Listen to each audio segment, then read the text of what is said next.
पुण्यामध्ये शरद पवारांच्या राष्ट्रवादीची आज बैठक, महापालिका निवडणुकीसंदर्भात बैठकीचं आयोजन. ठाकरे गटाची ठाणे जिल्ह्याची आज मातोश्रीवर आढावा बैठक, उद्धव ठाकरे ठाणे जिल्ह्यामधील विधानसभा निहाय आढावा घेणार. 2 तारखेपासून ठाकरे गटाचं ठाणे जिल्ह्यामध्ये शिवसर्वेक्षण अभियान. उत्तराखंडमध्ये आजपासून समान नागरी कायदा लागू, हा कायदा लागू करणारं उत्तराखंड पहिलं राज्य. पुष्कर सिंह धामी समान नागरी कायद्याचे पोर्टल लॉन्च करणार. केंद्र सरकारच्या ग्राहक मंत्रालयाकडून देशामधील वेळेसंदर्भात मसुदा तयार, सरकारकडून सर्व अधिकृत आणि व्यावसायिक प्लॅटफॉर्मवर भारतीय प्रमाण वेळेचा वापर बंधनकारक. वाघांची शिकार करणाऱ्या बहेलिया टोळीचा म्होरक्या अजित राजगोंडेला अटक.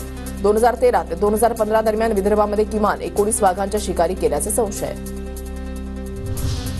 नागपूर महानगरपालिकेकडून शहरातील अतिक्रमण हटवण्याची मोहीम, चंद्रशेखर बावनकुळेंच्या आदेशानंतर नागपूर पालिका ऍक्शन मोडवर. गेल्या काही दिवसात 200 पेक्षा जास्त अनधिकृत बांधकामांवर कारवाई. तिसऱ्यांदा पालकमंत्रीपद मिळाल्यानंतर मंत्री गुलाबराव पाटलांची जळगावमधल्या चोपड्यामध्ये मिरवणूक, गुलाबराव पाटलांवर जेसीबीवरून फुलांचा वर्षाव.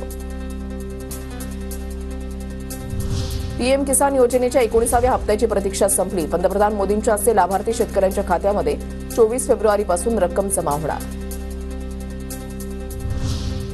पश्चिम बंगालच्या हावडामध्ये तिरुपती एक्सप्रेसला दुसऱ्या गाडीची धडक, 3 डबे रुळावरून घसरले होते, काही काळ वाहतूक खोळंबली.